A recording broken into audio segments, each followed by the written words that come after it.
Ola amigos friends, welcome back to the friendship classes.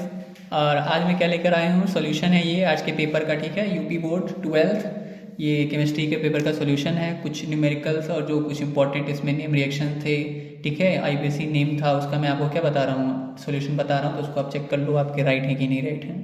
जैसे पहला क्या लिखा है, क्वेश्चन आया था आपका ऑप्शन, अंतःकेंद्रित घनीय एक कोशिका में परमाणु की संख्या है ना, बीसीसी में कितने एटम्स होते हैं, 2 होते हैं। इसको मैंने ऑप्शन दिखाया था आपको, एससीसी बीसीसी एफसीसी में कितने होते हैं ना, वही आया है।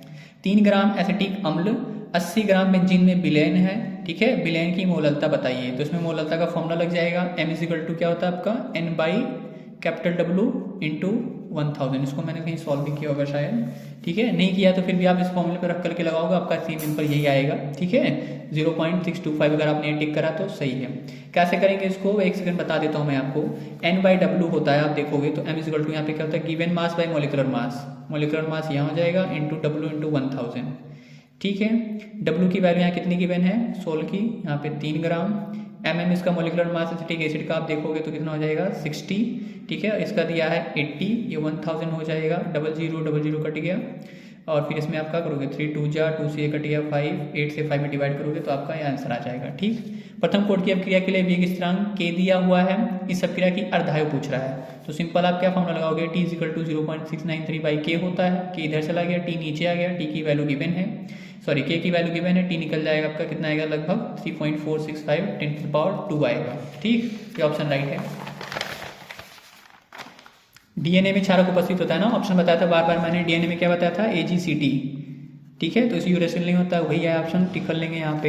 हाँ, यहाँ पे क्वेश्चन में क्या था, इसमें थोड़ा सा मैच था, मिसमैच था, क्या कि मिसप्रिंट की वजह से यहाँ पे बॉन्ड शो किया था। ठीक है, यहाँ बॉन्ड नहीं होगा, उस वजह से जब यहाँ बॉन्ड नहीं होगा तो नाम क्या हो जाएगा आपका, क्योंकि OH पे आप जानते हो OH के साथ फिर कुछ जुड़ नहीं सकता है, क्योंकि ऑक्सीजन की क्या है, बैलेंस सेटिस्फाइड है। तो यहाँ पे ये बॉन्ड नहीं रहेगा, बॉन्ड यहाँ पे रहेगा, तो उस वजह से नाम हो जाएगा 3-मेथिल-ब्यूट-2-1-2 ऑल। ठीक है, काउंट करेंगे इसको किधर से, 1 यहाँ पे 1 हो जाएगा, 2 हो जाएगा, 3 हो जाएगा, 4 हो जाएगा, तो 2 यहाँ पे 3-मेथिल-2 ऑल हो जाएगा, ये ऑप्शन सही थर्ड। हिंसबर्ग अभिकर्मक क्या होता है, तो ये बेंजीन सल्फोनिल क्लोराइड होता है। तो ये आपके 5 ऑप्शन थे, ठीक है, सही वाले। दूसरे का जो है आपका क्वेश्चन था, उसमें घनत्व पूछा था, मैंने बोला था घनत्व पे सवाल आएगा आपके रो के फॉर्मूले पे। रो का फॉर्मूला क्या होता है, रो का फॉर्मूला था Z × M/Na × AQ। ठीक है, इसको मैंने सॉल्व भी करा, अगर आपने ऐसे किया है तो अच्छी बात है। इसका आंसर आप देखोगे, ये दूसरे का इसका आंसर मैंने कहीं लिखा हुआ है, ठीक है, ये है, देखो आप, CCP जालक है तो CCP जालक में FCC का क्वेश्चन, इसमें Z की वैल्यू 4 हो गई। A की वैल्यू आप ऐसे लिखने वाले थे, पिकोमीटर को आप मीटर्स में चेंज कर दो, 10⁻12 हो जाएगा। मास यहाँ पे गिवन था क्वेश्चन में, ठीक है, क्वेश्चन में मास जो है गिवन था 107.9, तो 107.9 गिवन है। रो का फॉर्मूला लगाओगे Z × M/Na/AQ, सारी वैल्यूज गिवन है, कैलकुलेशन करने थे, Z की वैल्यू जो भी आपकी, अगर इस तरीके से किया आपने तो कैलकुलेशन आपका सही है, ठीक है, नंबर आपको मिल जाएंगे। उसके बाद देखोगे आप क्या है, निम्नलिखित दोषों को समझाइए। तो जो सिंपल दोष था ना, अंतराकाशी दोष बताना था, इसमें क्रिस्टल लैटिस में कौन सा दोष है, अंतराकाशी बिंदु दोष है, लिखा होगा आप लोगों ने। एफ सेंटर के बारे में बताना है, तो एफ सेंटर तुम्हारा किसमें बनता है, ठीक है, एफ सेंटर तुम्हारा बनता है शॉर्ट की, और वहाँ डिफेक्ट में ठीक बनता है, वहाँ पे आर सेगमेंट दोष हो जाएगा, उसमें तुम्हारा आ जाएगा। कोलराउस का नियम कितना आसान पूछा हुआ है। घात जो है आपका फिर से एक न्यूमेरिकल था, क्या है, वैद्युत अनगवट्य 2 ग्राम, ठीक है, उसका मास दिया हुआ है। 50 ग्राम बेंजीन में घोलने पर इसके हिमांक इतना बढ़ जाता है। तो ये आपका कौन से विलयन वाले चैप्टर से इसका सॉल्यूशन मैंने करा हुआ है, आप देख लो उसको। ठीक, क्या क्या गिवन था आपका, 2 ग्राम, यहाँ पे क्या गिवन है आपका, मास है जो घोला जा रहा है, तो आपने W लिख लिया 2 ग्राम। फिर किसमें घोला जा रहा है, बेंजीन में, बेंजीन जो कि हमारा विलायक हो गया, जो कि कैपिटल W का काम करेगा, 50 ग्राम बेंजीन में घोला जा रहा है। इसके हिमांक में अनुमान मतलब ΔT डायरेक्ट दिया हुआ है 0.4 के, ठीक है। उसके बाद आपको K का KF की वैल्यू गिवन है, फॉर्मूला बताना क्या है, MM मॉलिकुलर मास बताना था। तो ΔT आपका ये फॉर्मूला होता है, आपने याद करा होगा, ठीक है। इसको एक्सपेंड करोगे तो यहाँ पे कुछ आएगा, उसके बाद वैल्यूज पुट डाउन करके जो भी आंसर आना होता है, ठीक है, इस तरीके से लगाया तो सही है, आपका न्यूमेरिकल पक्के हो गए। और फिर आप देखोगे यहाँ पे दूसरे का खा क्या है, अंतराकाशी दोष आप सेंटर जो बताया अभी, कोलराउस का नियम, वैद्युतकण संचालन अपवहन, जो कि कोलाइड वाले चैप्टर से है, बहुत छोटा हेडिंग दिया था ना, तो इतना आसान था। तीसरे का गा जो है थोड़ा सा आपको दिखाना था सॉल्व करके, NiCl4 अनुचुंबकीय, NiCO4 प्रतिचुंबकीय है, तो इसमें आपको दिखाना था, इसको मैंने सॉल्व किया, इस तरीके से आपने किया है, तो सही है, इसको मैच कर लो एक बार। NiCl4, ठीक है, क्लोरीन, इसकी वजह से Na पे चार्ज कितना आएगा, +2 आएगा। इस तरह से दिखाना था आपको, Na+2, इस तरह से कॉन्फ़िगरेशन करेंगे, +2 है, 2 इलेक्ट्रॉन निकल जाएंगे, ठीक है, तो 3d8 बचेगा, 3d8 ये है।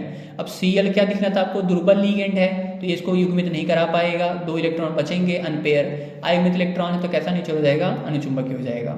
इसमें भी सेम ऑक्सीडेशन स्टेट 0 आने वाली, क्योंकि कार्बोनिल हमारा लिगेंड है उसका क्या होता है, 0 होता है, ठीक है, चार्ज, और ये स्ट्रॉन्ग फील्ड लिगेंड है, इसका क्या होगा 4:3d8, 3d8 होगा। स्ट्रॉन्ग लिगेंड है इसलिए ये युग्मन कर देगा, तो चारों के चारों पेयर्ड हो जाएंगे, अयुग्मित इलेक्ट्रॉन नहीं बचेंगे, केवल युग्मित इलेक्ट्रॉन बचेंगे। तो नेचर कैसा हो जाएगा, प्रतिचुंबकीय, वो प्रूफ करने के लिए बोल रहा था, तो इस तरीके से आपको शो करना था। सेम इसी तरीके से आपका क्या है, तीसरे का गा वाला भी सवाल था, FeH2O ये संकुल दिया है और ये संकुल दिया है, उसमें सेम वही बताना है कौन प्रबल अनुचुंबकीय है, ठीक है, और दुर्बल अनुचुंबकीय। प्रबल अनुचुंबकीय का मतलब ज्यादा अनपेयर्ड इलेक्ट्रॉन, दुर्बल अनुचुंबकीय का मतलब क्या है, कम अनपेयर्ड इलेक्ट्रॉन। तो सेम इसका भी करना था आपको, वही चीज फॉलो करना था, प्रोसेस स्टेप दिखा करके। इसमें आप आओगे तो 3d5 होगा, 3d5H2O जो कि दुर्बल लिगेंड है तो पेयरिंग नहीं करा पाएगा, मतलब 5 अयुग्मित इलेक्ट्रॉन होंगे। इसमें दिखाना था आपको साइनाइड जो कि प्रबल लिगेंड है तो पेयरिंग करा देगा, तो 2 पेयर हो जाएंगे, 1 ही इलेक्ट्रॉन बचेगा अनपेयर, तो 1 इलेक्ट्रॉन बचा है अनपेयर, इसलिए अयुग्मित इलेक्ट्रॉन 1 ही है। दुर्बल अनुचुंबकीय होगा, दोनों अनुचुंबकीय क्योंकि अयुग्मित इलेक्ट्रॉन है, दुर्बल हो जाएगा, ठीक है। तो ये आपका एक क्वेश्चन था यहाँ पे। फिर आप देखो पॉलीपेप्टाइड क्या, प्रोटीन से दिया ना, कितना आसान सवाल दिया हुआ यहाँ पे। पॉलीपेप्टाइड क्या होते हैं, पेप्टाइड पेप्टाइड बॉन्ड बन करके पॉलीपेप्टाइड बनाते हैं। फिर देखो चौथा आपका फिर से एक सवाल था जो कि इलेक्ट्रोकेमिस्ट्री से था, वैद्युत रसायन थे। 0.5 मोल पर लीटर ये मोलरता सांद्रता दिया हुआ है। NaOH विलयन के कॉलम का व्यास दिया है डायमीटर, ठीक है, जिससे आपको रेडियस पे जाना है, रेडियस से आप एरिया निकालोगे πr² फॉर्मूला लगा करके, ए पता चल जाएगा। लंबाई 100 सेंटीमीटर है, एल गिवन है कितना 100 सेंटीमीटर, क्या पूछ रहा है, विलयन कॉलम का प्रतिरोध आर गिवन है, इसकी प्रतिरोधकता माने क्या बताना है आपको, रो बताना है, चालकता मीन्स क्या बताना है, कप्पा बताना है, और मोलर चालकता माने क्या बताना है आपको, लेमडा m बताना था, ठीक है। तो इसको मैंने सॉल्व करा हुआ, एक बार आप इसको मैच कर लो, अगर इस तरीके से लगाया है, सॉल्यूशन किया है तो आंसर सही होगा। तो ये कंसंट्रेशन आपका दिया है, ठीक है, मोल पर लीटर, इसको मोलर कह सकते हैं, ये हमारा मोलरता दिया हुआ है। ए की फॉर्मूला क्या होता है πr², आर ना देकर के डायमीटर दिया तो हमने आर को उसमें डी में चेंज करना है, डी की वैल्यू 2 सेंटीमीटर, एल 100 सेंटीमीटर, प्रतिरोध दिया है इतना, ठीक है। तो आपको निकालना क्या था, रो चालकता, ठीक है, विशिष्ट प्रतिरोधकता, चालकता और ये मोलर चालकता। तो क्या निकालेंगे, पहला स्टेप होगा हमारा रो निकालने के लिए, रो का फॉर्मूला क्या होता है RA/L, आर गिवन है πr², ए की जगह पे फॉर्मूला लिखेंगे r², आर की वैल्यू गिवन है यहाँ पे, ठीक है, पुट करके या डी के फॉर्म में ये रो आ जाएगा आपका। इस तरीके से कैलकुलेशन करने पे रो जैसे ही निकलेगा आप कप्पा निकाल पाओगे 1/रो करके, ठीक है, वैल्यू रख करके कप्पा आ जाएगा, उसका रेसिप्रोकल यूनिट क्या हो जाएगा, पर ओम पर सेंटीमीटर। फिर आपका जैसे ही कप्पा निकल पाएगा, जैसे ही कप्पा निकलेगा, कप्पा की वैल्यू यहाँ रख देनी थी, आपका लेमडा निकल जाएगा, ये वैल्यू तो सी, ठीक है, सी जो यहाँ पे देखो फॉर्मूला मैंने लिखा हुआ है कप्पा के लिए, एम होता है, एम की वैल्यू क्या गिवन है 0.5, ये रख करके आपका इस तरीके से लगाया तो क्या है, सही है। फिर देखो कितना आसान, टिंडर प्रभाव, ब्राउनी गति, स्कंदन पूछा हुआ, ठीक है, सिंपल डेफिनेशन कोलाइडल फॉर्म से यहाँ से दिया हुआ है, कितना आसान है। फ्रक्टोज का संरचना सूत्र लिखिए, कितना आसान सवाल है, या ग्लूकोज की संरचना से कैसे भिन्न है। तो आपको यहाँ क्या बताना था, फ्रक्टोज में एल्डिहाइड क्योंकि कीटोनिक समूह है और इसमें एल्डिहाइड समूह है, इस तरीके से डिफर है। यहाँ पे आपको डिफरेंसेस बताने थे, आपको बुक में मिल जाएंगे, ठीक है। अमीन सेकेंडरी और टर्शियरी अमीन में क्या अंतर, मैंने बार बार बोला था, अमीनों के परीक्षण को याद कर लेना, प्राथमिक द्वितीय तृतीयक अमीन में क्या होता है। देखो प्राथमिक वाला इसने नहीं दिया क्योंकि वो हाईलाइटेड है ना, कार्बोनिल रिएक्शन, इसलिए उसने कौन सा द्वितीयक और तृतीयक वाला दिया है, बाकी आगे आपको मिल ही जाएगा आपके कॉपी में। पचमे का देखोगे न्यूमेरिकल था, फिर से क्वथनांक में उन्नयन का न्यूमेरिकल था, देखो 2 सवाल आ गए क्वथनांक के उन्नयन से, और यहाँ पे आपका देखोगे कहाँ से आया था, वैद्युत अपघट्ट में, यहाँ कहाँ से, हिमांक में आया था, देखो विलयन वाले से 2 न्यूमेरिकल आ गए। क्वथनांक का उन्नयन से आप क्या समझते हैं, ये इतना केल्विन है, इसका पहले स्टार्टिंग में था 2 ग्राम इसमें घोला गया, 100 ग्राम विलयन था, ठीक है, बढ़ करके कितना हो गया, इतना हो गया। मोलर द्रव्यमान ज्ञात करना, अगेन वही सवाल है, अगेन फिर से फॉर्मूला लगेगा, ठीक है। तो आप क्या लिखते हैं, T0, ये आपका TS इतना हो गया, डेल्टा T निकलेगा 0.5 केल्विन, पिछले वाले सवाल में ये दिया था, ठीक है। W कितना है, 2 ग्राम, कैपिटल W मतलब विलयन का मास 100 ग्राम, KB की वैल्यू गिवन है तुमको, MM निकालना था, फॉर्मूला जानते हो, वही अगेन फिर से फॉर्मूला लगने वाला है, ये आपका फॉर्मूला लग जाएगा MM = KB × W 1000/ΔT × W, सारे वैल्यू इस तरीके से पुट करोगे, सॉल्व करोगे, देखोगे आपका आ जाएगा, ठीक है। फिर क्या है इसके हिसाब से, ये कितने नंबर का सवाल था आपका, 4 नंबर का सवाल था, ठीक है, लॉन्ग आंसर टाइप में आ गया। छठवां देखोगे इसको मैं अभी आता हूँ, लास्ट में होती है, लास्ट में सीक्वेंस से नहीं है। मैं पहले आपको क्या बता देता हूँ, नेमिंग बता देता हूँ। इसमें देखो कितना आसान सवाल आया था। संक्रमण तत्व क्या होते हैं? प्रथम संक्रमण तैतीय तत्व। संक्रमण तत्व जानते हो क्या होते हैं? sp ब्लॉक के बीच में पढ़ने वाले प्रथम संक्रमण कौन है? स्कैंडियम, टाइटेनियम, वैनेडियम, क्रोमियम, ये सब वगैरह हैं। इलेक्ट्रॉनिक विन्यास लिखिए, कॉन्फ़िगरेशन लिख सकते हो। संक्रमण धातु तत्वों के ज्यादातर यौगिक अनुचुंबकीय होते हैं, समझाइए। सभी एक एक नंबर के सवाल थे। अनुचुंबकीय क्यों होते हैं, क्या बताएंगे हम, इसका रीजन क्या था? डी ब्लॉक में क्या होते हैं? डी कक्षक में अनपेयर्ड इलेक्ट्रॉन होते हैं ज्यादा से ज्यादा, इसलिए क्या होता है? अनुचुंबकीय नेचर दिखाते हैं। घ ऑप्शन देखो फिर से आपका आईपीसी नेम आ गया, ठीक है, बताया था मैंने, आईपीसी नेम आएगा, कोऑर्डिनेशन कंपाउंड का आया है। इनको मैंने क्या कर दिया, सॉल्व कर दिया, आप उसको मैच कर लो। पहला दिया था आपको tetra carbonyl nickel 0 oxidation state है। बच्चे इसमें कुछ कंफ्यूज हो गए होंगे, ओ समझ करके, ओ ना करके। आप जानते हो निकिल मेटल के बाद जो भी लिखा था वो क्या लिखा था? ऑक्सीडेशन स्टेट लिखा जाता है, तो ये 0 है। तो इसका क्या हो जाएगा? टेट्रा कार्बोनिल मतलब क्या है? 4 कार्बोनिल है और निकिल हो गया CO, ठीक है। अगला क्या दिया आपको? डाई क्लोरो बिस एथेन 1,2 डाईअमीन। अब आप देखोगे तो ये EN है, ठीक है। Cobalt 3rd chloride. तो डाईक्लोरो का मतलब क्या है? Cl2 कितने हो गए? 2 हो गए। बिस एथेन 1,2 डाईअमीन का मतलब EN कितना है? 2 है। कोबाल्ट हमारा CM है तो कोबाल्ट लग गया। अब क्लोरीन यहाँ जो लिखा हुआ है क्लोराइड, तुम इसके नंबर नहीं जानते थे, जिसको हम इस तरीके से आपको पढ़ा होगा यहाँ पे कोऑर्डिनेशन कंपाउंड में, इस तरीके से उसका संख्या निकालते हैं। x की वैल्यू 1 आई, मतलब यहाँ क्लोरीन कितना होता है? 1 होने वाला, तो उसको हम लोग लिखते नहीं है। पेंटाअमीन कार्बोनेटो कोबाल्ट 3rd क्लोराइड, ठीक है। पेंटाअमीन है तो अमीन कितने हो गए? 5 हो गए। कार्बोनेटो मतलब CO3 हमारा हो गया लिगेंड, ठीक है, -2 वाला। और क्लोराइड का हम जानते नहीं तो यार Cl लिख दिया। कोबाल्ट 3rd है, कोबाल्ट 3rd है ये जानते हैं। अमीन का 0 होता है तो इसका ये आ गया। कोबाल्ट का -2 होता है, क्लोरीन का -1 इंटू x। पूरा x की वैल्यू क्या निकल के आई? 1, मतलब यहाँ क्लोरीन का नंबर कितना होने वाला है? 1 होने वाला है। Tetra amine aqua क्लोराइडो cobalt 3rd chloride. Tetra amine का मतलब क्या है? अमीन कितने? 4। एक्वा सिंपल लिखा है तो एक्वा एक ही हो गया, मतलब वाटर लिगेंड है। क्लोराइडो का मतलब एक ही Cl, मतलब क्लोराइड हमारा लिगेंड है। कोबाल्ट 3rd मतलब कोबाल्ट पे ऑक्सीडेशन स्टेट 3rd है। क्लोराइड का नंबर नहीं जानते थे तो उसको x से कर लिया। अब इस तरीके से ऑक्सीडेशन करके निकालोगे आप तो x की वैल्यू 2 आएगी। 2 मतलब यहाँ क्लोरीन के पास जहाँ x है, ठीक है, उसकी नंबर कितनी हो जाएगी? 2 हो जाएगी। तो ये आपका क्या था? बहुत ही आसान आपका कोऑर्डिनेशन कंपाउंड दिया हुआ था जिसको लिखने थे आपके। फिर बाकी क्या आपके थ्योरी के सवाल है जो आपको कहीं ना कहीं बुक में मिल जाएंगे, ठीक है, देख लोगे। तो मैं जहाँ तक इस वीडियो में जो भी न्यूमेरिकल्स हैं, आईपीसी नेमिंग है, उनको बता दे रहा हूँ। ये भी आपको बुक में मिल जाएगा, ठीक है। कैल्शियम फ्लोराइड सान सल्फ्यूरिक के साथ क्या करते हैं, क्या बनता है, एक एक नंबर के साथ सवाल थे। रीजन बताना था केवल। ये देखो 15 ग्रुप में से नाइट्रोजन दिया, ठीक है, बनाने की विधि बताए प्रयोगशाला में, कितना आसान दिया है। खा वाला देखो आईपीसी नेमिंग जो दिया है, इसको मैच कर लोगे आप, मैंने लिख दिया आप लोगों के लिए, ठीक है। ये पहला है, इस तरीके से दिया था, CH3 CH double bond CH3 Br, ठीक है। अब देखोगे इसमें आपको लॉन्ग चेन पकड़नी थी तो 1 2 3 4 5 ये हो जाएगा। ब्रोमीन के साइड से नहीं गिनेंगे क्योंकि वहां से 1 2 3 तीसरे पे डबल बॉन्ड चला जाएगा तो 1 2 3 होगा, 4 ब्रोमो 2 इन हो जाएगा।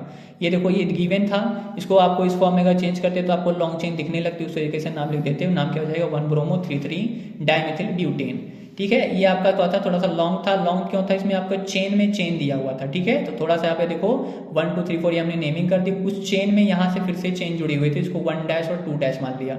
इसका नाम क्या हो जाएगा? ये होने वाला है एथिल, ई से पड़ेगा। और यहाँ पे अपना क्या है? यहाँ पे आयोडीन जुड़ा हुआ था, आइडो से पड़ेगा, आई से पड़ेगा तो ई पहले लिखेंगे, आई बाद में। तो इसका नाम पहले लिखना था तो 1 1 डैश डाइमेथिल एथिल। 4 पे है ये पूरा, ठीक है, 4 पोजीशन पे है, 4 हो गया, 3 आइडो हेप्टेन हो गया। एक थोड़ा सा आप लेंथी कह सकते हो क्योंकि 11th का साइज का ये CH3 CH2 CH3, इसको आप ओपन करोगे तो इस तरीके से दिखेगा। इसका नेमिंग क्या हो जाएगा? 2 ब्रोमो 2 मेथिल ब्यूटेन, ठीक है। B पहले आएगा, M बाद में आएगा, तो 2 ब्रोमो 2 मेथिल दोनों एक ही पोजीशन पे जुड़े हुए हैं। पांचवा क्या है? CH3 Cl। तो आप देखोगे तो CH3 Cl है यहाँ पे, या 1 2 कितने कार्बन बनेंगे? मैक्सिमम 3 कार्बन बनेंगे, ठीक है, 1 2 3। दूसरे पे क्लोरीन, दूसरे पे मेथिल, C पहले, M बाद में, 2 क्लोरो 2 मेथिल प्रोपेन हो जाएगा। तो ये आपका क्या हो गए? आईपीसी नेमिंग हो गए।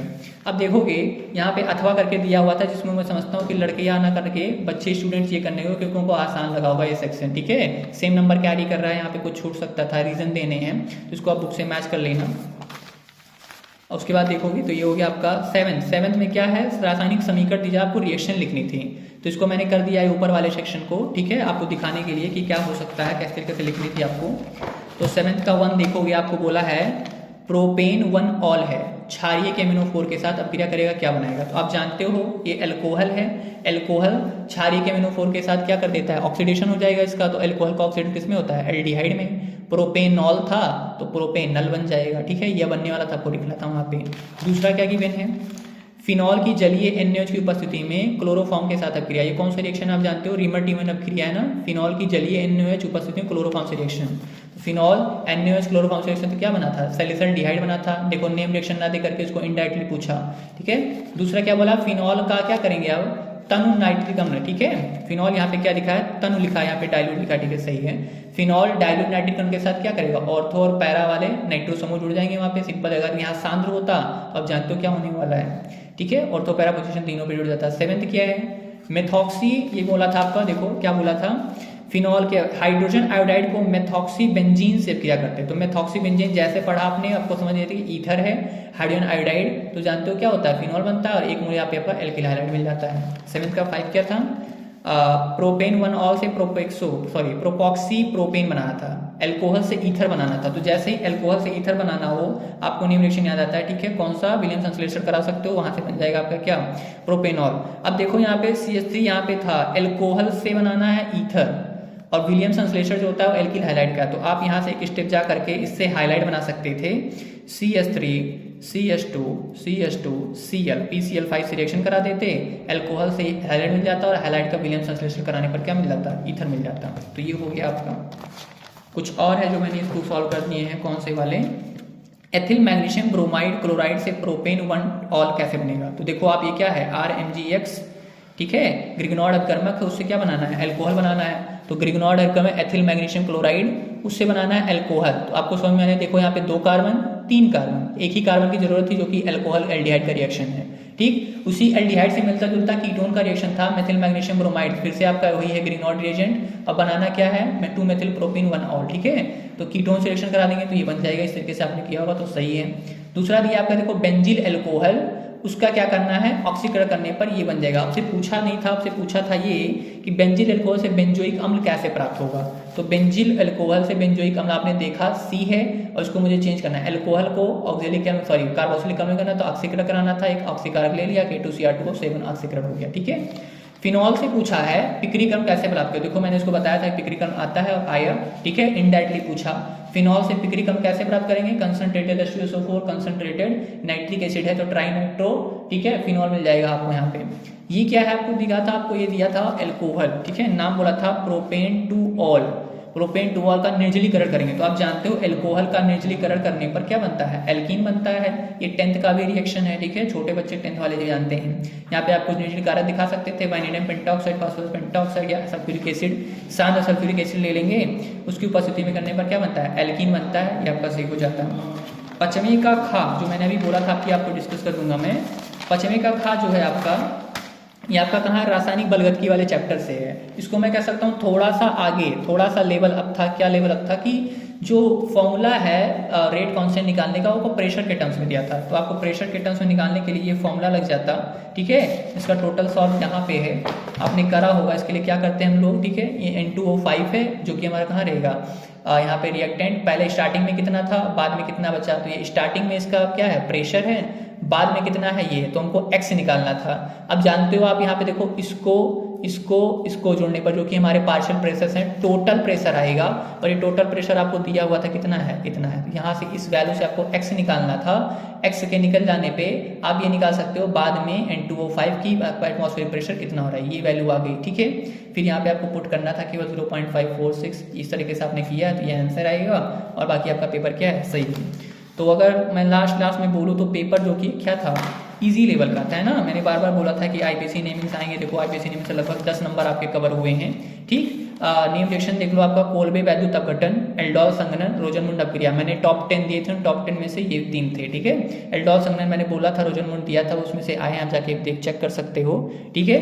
तो देखो नेम रिएक्शन आए हैं, 5 नंबर के नेम रिएक्शन है, बोला था मैंने रहता है। एट लास्ट बोलूंगा पेपर बहुत आसान था, ठीक है। आप लोगों ने जैसा भी किया हो, जैसा भी नंबर आया हो, बेस्ट दिया होगा आप लोगों ने। बाकी क्या करते रहो, पढ़ते रहो, चैनल को सब्सक्राइब शेयर करो। देखो जानकारी दे रहे हैं आप लोग के, हार्डवर्क कर रहे हैं, ठीक है। इसको बनाने में थोड़ा सा टाइम लगा, हमको लेट लग गया, बिजीनेस थी थोड़ी सी। बस पढ़ते रहो। Good bye.